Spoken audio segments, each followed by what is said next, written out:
ಪ್ರತಿದಿನ 1 ಗ್ಲಾಸ್ ದಾಳಿಂಬೆ ಜ್ಯೂಸನ್ನು ಕುಡಿಯಬೇಕು.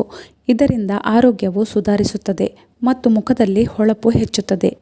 ಸುಸ್ತು ಹೆಚ್ಚಾಗಿ ತಲೆ ತಿರುಗುತ್ತಿದ್ದರೆ 1 ಗ್ಲಾಸ್ ನೀರಿನಲ್ಲಿ 1 ಚಮಚ ಸಕ್ಕರೆ ಮತ್ತು ಸೋಂಪು ಕಾಳನ್ನು ಪುಡಿ ಮಾಡಿ ಸೇರಿಸಿ ಕುಡಿಯಬೇಕು. ಮೂಲಂಗಿಯ ರಸವನ್ನು ಕುಡಿಯುವುದರಿಂದ ಪಿತ್ತದೋಷ ನಿವಾರಣೆಯಾಗುತ್ತದೆ. ನಿಶಕ್ತಿ ಇದ್ದರೆ ಬೆಳಿಗ್ಗೆ ಖಾಲಿ ಹೊಟ್ಟೆಯಲ್ಲಿ ದಾಳಿಂಬೆ ರಸವನ್ನು ಕುಡಿಯಬೇಕು.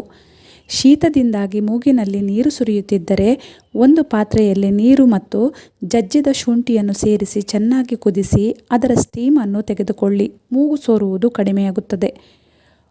ಪಾಲಕ್ ಸೊಪ್ಪಿನಲ್ಲಿ ವಿಟಮಿನ್ಗಳು, ಖನಿಜ ಪದಾರ್ಥ ಮತ್ತು ಆ್ಯಂಟಿ ಆಕ್ಸಿಡೆಂಟ್ಸ್ಗಳು ಹೇರಳವಾಗಿ ಇರುವುದರಿಂದ ಇದರ ನಿಯಮಿತ ಸೇವನೆಯಿಂದ ನಮ್ಮ ದೇಹದಲ್ಲಿ ಇಮ್ಯುನಿಟಿ ಹೆಚ್ಚಾಗುತ್ತದೆ.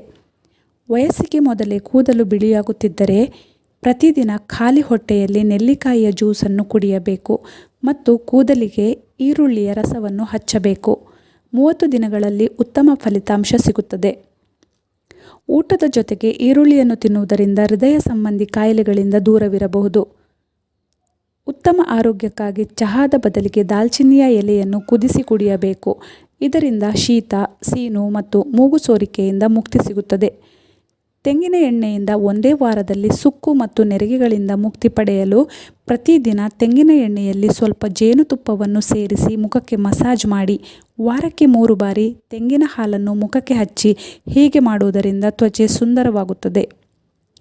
ನೆಲಗಡಲೆ ಮತ್ತು ಬೆಲ್ಲವನ್ನು ತಿನ್ನುವುದರಿಂದ ದೇಹದಲ್ಲಿ ರಕ್ತದ ಪ್ರಮಾಣ ಹೆಚ್ಚುತ್ತದೆ ಮತ್ತು ದೇಹದಲ್ಲಿ ಇಮ್ಯುನಿಟಿಯ ಅಭಾವ ಎಂದಿಗೂ ಆಗುವುದಿಲ್ಲ.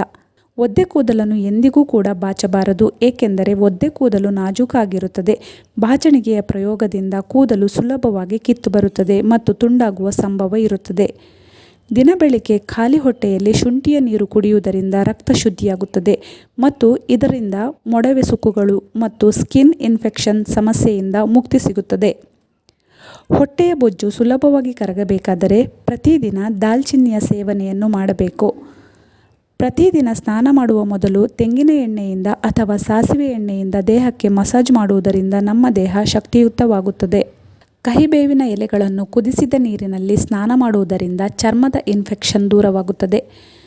ಪ್ರತಿದಿನ ಊಟವಾದ ನಂತರ ಪೇರಳೆ ಹಣ್ಣಿನ ಎಲೆಗಳನ್ನು ಜಗಿಯುವುದರಿಂದ ಹಲ್ಲುಗಳು ಸದೃಢವಾಗುತ್ತವೆ.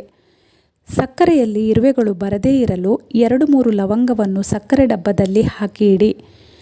ಈರುಳ್ಳಿಯನ್ನು 5 ನಿಮಿಷಗಳ ಕಾಲ ಫ್ರಿಡ್ಜ್ನಲ್ಲಿ ಇಟ್ಟು ಆನಂತರ ಕತ್ತರಿಸಿದರೆ ಈರುಳ್ಳಿಯನ್ನು ಹಚ್ಚುವಾಗ ಕಣ್ಣಿನಲ್ಲಿ ನೀರು ಬರುವುದಿಲ್ಲ. ದೇಹದಲ್ಲಿ ವಿಟಮಿನ್ ಸಿಯ ಅಭಾವದಿಂದ ಕೂದಲು ಉದುರಲು ಶುರುವಾಗುತ್ತದೆ. ಹಾಗಾಗಿ ಇದರಿಂದ ಬಚಾವಾಗಲು ಲಿಂಬೆಹಣ್ಣು, ಮುಸುಂಬಿ, ಕಿತ್ತಳೆ ಹಣ್ಣಿನ ಸೇವನೆಯನ್ನು ಹೆಚ್ಚಿಸಿ. ನಿಮ್ಮ ಶೂನಿಂದ ಕೆಟ್ಟ ವಾಸನೆ ಬರುತ್ತಿದ್ದರೆ ಅದರಲ್ಲಿ ಬೇಕಿಂಗ್ ಸೋಡಾವನ್ನು ಹಾಕಿ ಓವರ್ ನೈಟ್ ಇಡಿ. ನುಗ್ಗೆಯ ಸೊಪ್ಪಿನಲ್ಲಿ ಹಾಲಿಗಿಂತ 3 ಪಟ್ಟು ಹೆಚ್ಚು ಕ್ಯಾಲ್ಸಿಯಂ ಇರುತ್ತದೆ. ಯಾರಿಗೆಲ್ಲ ಹಾಲು ಇಷ್ಟವಾಗುವುದಿಲ್ಲವೋ ಅಂಥವರು ನುಗ್ಗೆಯ ಸೊಪ್ಪನ್ನು ತಿನ್ನಿ. ದೇಹದ ತೂಕವನ್ನು ಇಳಿಸಲು 1 ಗ್ಲಾಸ್ ನೀರಿಗೆ 1-2 ಹನಿ ಲಿಂಬೆ ರಸ ಮತ್ತು ಅರ್ಧ ಚಮಚ ದಾಲ್ಚಿನ್ನಿಯ ಪೌಡರನ್ನು ಸೇರಿಸಿ ಖಾಲಿ ಹೊಟ್ಟೆಯಲ್ಲಿ ಕುಡಿಯಿರಿ. ಇದರಿಂದ ಹೊಟ್ಟೆಯ ಕೊಬ್ಬು ಬೇಗ ಕರಗುತ್ತದೆ. ಬೆಳಿಗ್ಗೆ ಹೊತ್ತು ಮೊಸರನ್ನು ತಿನ್ನುವುದರಿಂದ ದೇಹದಲ್ಲಿ ರಕ್ತದ ಪ್ರಮಾಣ ಹೆಚ್ಚುತ್ತದೆ. ನಿಮ್ಮ ಕೈಗಳು ಹಳದಿ ಬಣ್ಣಕ್ಕೆ ತಿರುಗಿದರೆ ಅದರ ಅರ್ಥ ನಿಮಗೆ ಕಬ್ಬಿಣಾಂಶದ ಕೊರತೆ ಇದೆ ಎಂದು. ಕಬ್ಬಿಣಾಂಶದ ಕೊರತೆಯನ್ನು ನೀಗಿಸಲು ಬ್ರೊಕೊಲಿ, ಹಸಿರು ತರಕಾರಿಗಳು, ಡ್ರೈ ಫ್ರೂಟ್ಸ್ ಮತ್ತು ಬೇಳೆಕಾಳುಗಳ ಸೇವನೆಯನ್ನು ಹೆಚ್ಚಾಗಿ ಮಾಡಿ. ಕೂದಲು ಉದುರುವ ಸಮಸ್ಯೆ ಇರುವವರು ಪ್ರತಿದಿನ ನೆಲ್ಲಿಕಾಯಿಯ ಸೇವನೆ ಮಾಡಿ. ನಿಮಗೆ ಮುಖದ ಮೇಲೆ ಕಲೆಗಳಿದ್ದರೆ ಪ್ರತಿದಿನ ಮಜ್ಜಿಗೆಯನ್ನು ಹಚ್ಚಿಕೊಳ್ಳಿ. ಇದರಿಂದ ಕಲೆಗಳು ಮಾಯವಾಗುತ್ತವೆ. ಅಲೋವೆರಾ ಜೆಲ್ನಲ್ಲಿ ಸ್ವಲ್ಪ ಅರಿಶಿನವನ್ನು ಸೇರಿಸಿ ಪ್ರತಿದಿನ ಹಚ್ಚಿಕೊಳ್ಳುವುದರಿಂದ ಚರ್ಮದ ಹೊಳಪು ಹೆಚ್ಚುತ್ತದೆ.